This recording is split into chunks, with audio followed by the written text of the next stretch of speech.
Hello and welcome to another episode of Soul Velocity. This is your host, Snehal Singh. We have been talking to some incredible women in past few days, and each one of us has not only brought in their stories, but their wisdom, their experiences, the challenges they faced, and how they made it happen. Some of them have just told us how they lived their life and how they chose to look at themselves and how that changed their life.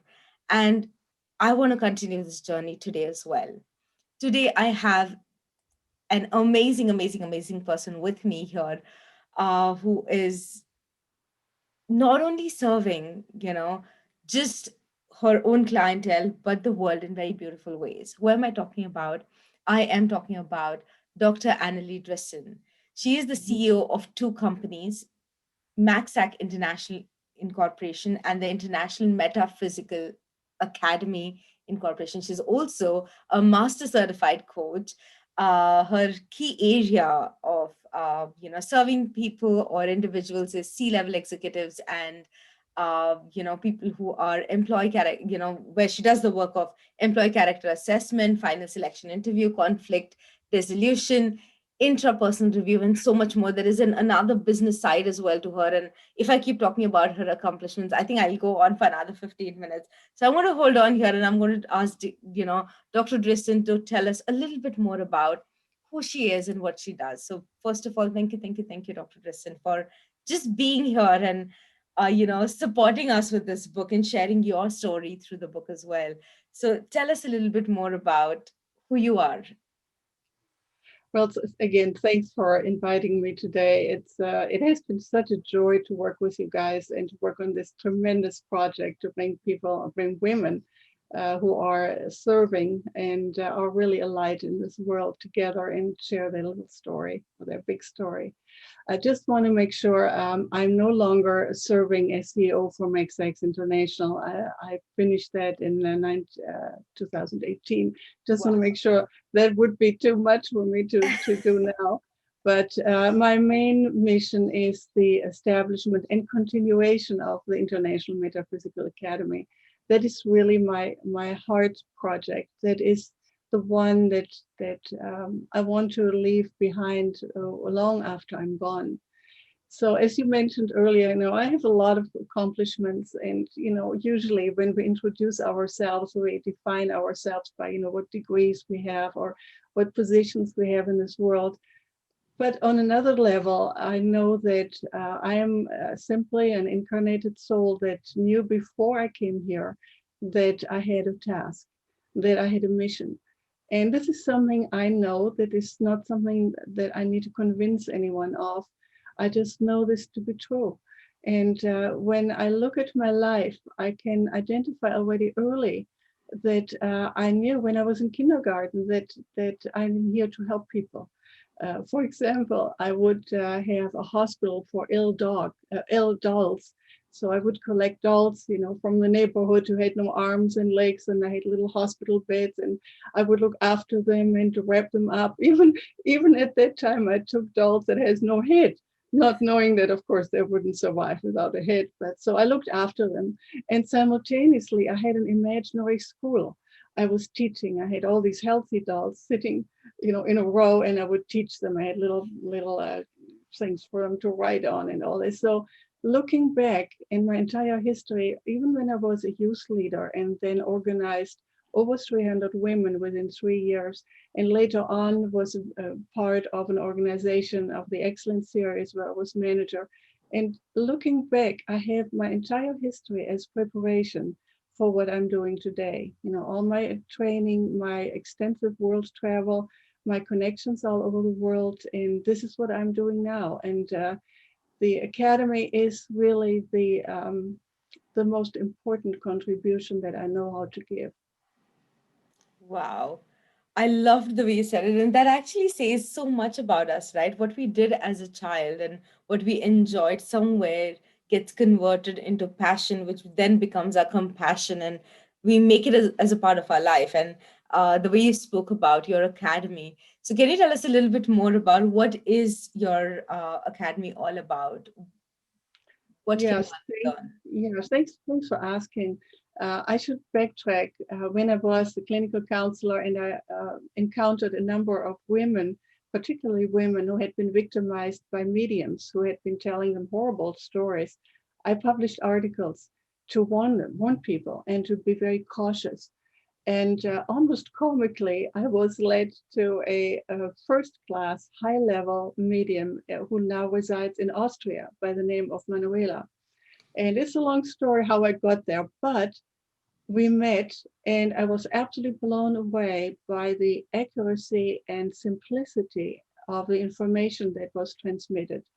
This lady writes her messages from the beyond through one contact spirit alone, and she writes from right to left and upside down. She was at the moment very shy. She doesn't give personal information. And the information, or the majority of the information that I share through the Academy, is brand new metaphysical information that has been transmitted by the beyond. And you can imagine that this was something that was frowned upon by many of my colleagues. Many people say, oh my God, now she's got nuts. She's crazy. And I had even some clients of mine say, I feel so sorry for you. You're so intelligent and now you're doing something like this. But I established officially the Academy already in 2009. I incorporated, but it had its early beginning in 95. So I started with public meetings and public lectures and private spiritual study groups. So it has been a development of many, many years, and it's now consisting of 5 major modules. Each one takes about a year. So it's quite an investment. And it's not for everyone. It's for people who really want to do this for themselves and also for their children and grandchildren, because we have wonderful information to understand this world and life in the beyond, and why we're here, and what our role is, and also how the next few hundred years are going to look like. This is extraordinary. But not only do we have information about what it's going to look like, but also how we can deal with all these rapid changes that started at the beginning of 2020. So this is so important that one of my wishes and my hopes is to find someone who will take on the Academy after I'm gone and make sure it continues.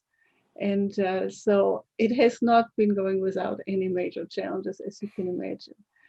Of course. And and that's where my next question actually comes in, Dr. Driessen, is, there's these things that at times people do say to us when we are on that process of finding our calling and understanding this is what my purpose is, this is what I am to serve.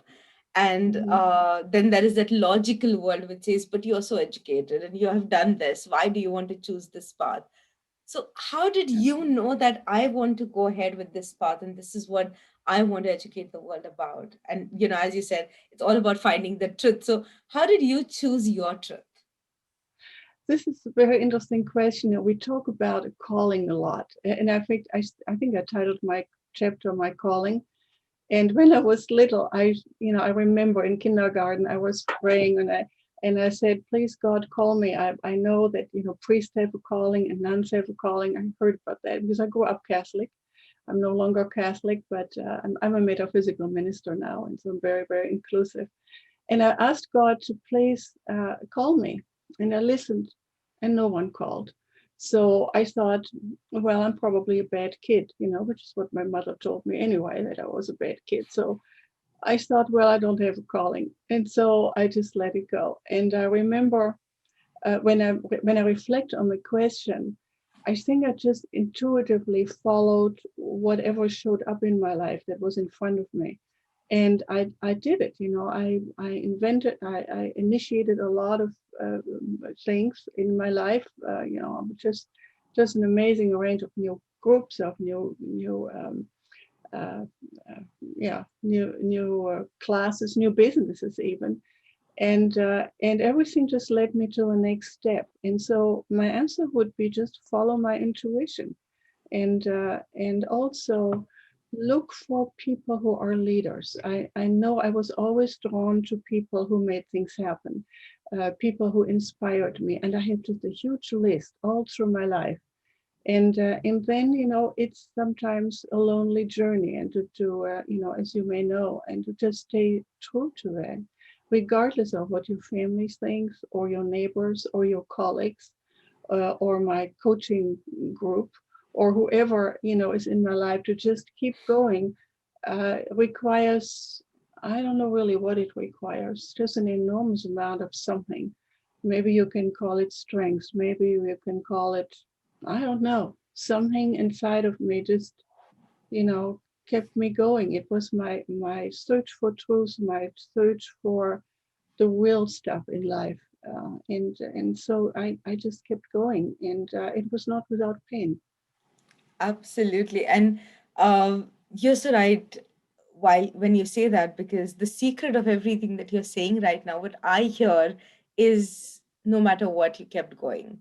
It Mhm. was that zest of I want to find an answer and I want to reach there. And Mhm. I relate a little bit with what you're saying, because I did reach that point in 2018 where I was like, do I really have any talents? And am I really special? Is there anything that I'm supposed to serve? And, I gave up at one point in time and just sat down and said, God, if there is a purpose for me, you got to show up and you've got to tell me what it is, because I don't know right now. And I'm doubting myself and I'm wondering if I can even serve one person.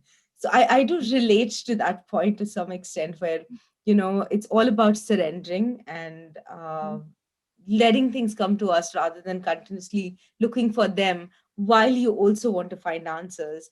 Um, but Dr. Driessen, I'm pretty sure, as you said, it has not been an easy journey. There is pain, there is challenges that you probably faced on your path. So was there any epic moment, which you would probably call an epic failure, or something that struck you really down? And what did you do at that time? How did you overcome that and rise again? Do you have any such experiences There to have share? been a number of them in my life that were very traumatic, very traumatic. Um, Probably the key for that would be to go within myself and just wait and have a dialogue with myself. And I did a lot of that. I didn't ever write a journal, which is a good thing that some people can do, but it really was an inner dialogue most of the time that got me through this. And faith. I do believe in God. I do believe in a creator. I believe, whatever you want to call it, whether it's all that is or he or she, whatever. I mean, there are hundreds and probably thousands of names. I do believe in that. And I also believe that there is an overall structure of order and goodness that permeate this world and the universe at large, or several universes. And so this planet is a very chaotic one where justice is usually coincidental and it's not necessarily relating to common law or to God's laws, if you wish. But I have total trust that good will win, no matter how distorted, how fragmented, how crazy currently this world is, and the misinformation, and where you could go on and on and on about this. I do have a very strong belief that this overall goodness and order will prevail. And I think this is probably the best answer I can give you, which is to be discerning, to think, to have my own dialogue, but then to resort back to my faith. Absolutely. And I love the way you said it, because it's believing that truth prevails at the end of the day, and no matter what, it may not be like a complete picture, but as you said, fragmented in pieces, but it will come together, and that keeps you going. That's so amazing. Now, before I go to my last question, which is my favorite question, I want to ask you: is there anything that you want to tell our audience? Any tips that you want to give them when they're initiating their journey of finding their truth, or getting or opening these doors of spirituality, or whatever you call it, where they're opening themselves up to more possibilities? So, any tips that you want to give them? Explore your spirituality, find out what truth is, look at your sources of information, and then really have faith. Faith is the number one thing that keeps us forward, and it's humility with faith. That's probably the best thing I can do. I mean, we have all these other, explanations and suggestions of, how to stay focused, how to do leadership stuff. And all, I mean, we all have these earthly things, but it's about the inner journey. It's about that inner knowing and commitment to do the right thing and to serve. I think that's why we're here. Absolutely. I love, love, love that. Okay, before my last question, I still have one more thing to ask you. Dr. Driessen, how can someone work with you or join your academy or at least know if this is the right place for them? So, how does anyone connect with you? Well, probably the easiest way is just to look me up, look my name up on Google, Dr. Anneli Driessen, and also look at my website. It's one word, it's very simple, metaphysicalacademy.com, and that's how you can reach me. Also, I'm on LinkedIn account, so you can Google me there and find me and just contact me. I mean, this is a major commitment, and I'm always like to meet with people now online to talk about what we have. And now we are going global with our program, which is so exciting. There are so many wonderful things happening because of pandemic that I never dreamt of, because now everything is finally speeding up, and I've been attracting just incredibly wonderful people. And so anyway, it's all good, and I'm very, very grateful and excited to be part of your special group of ladies, and I can share my little story with you, and hopefully inspire others to be strong and to follow their heart and their mind both. Yes, yes, yes. And I think your story definitely, definitely does that. And guys, the link, I would be adding Dr. Driessen's LinkedIn link, her website, in the captions here itself. So if you're listening to this, you know how to get in touch with her, just a click away. So go ahead and do that. And now my favorite question, Dr. Driessen, and that is, how do you want to be remembered? What do you think your legacy should be? Well, I don't really care about me. What I want to have is the academy. I don't have kids.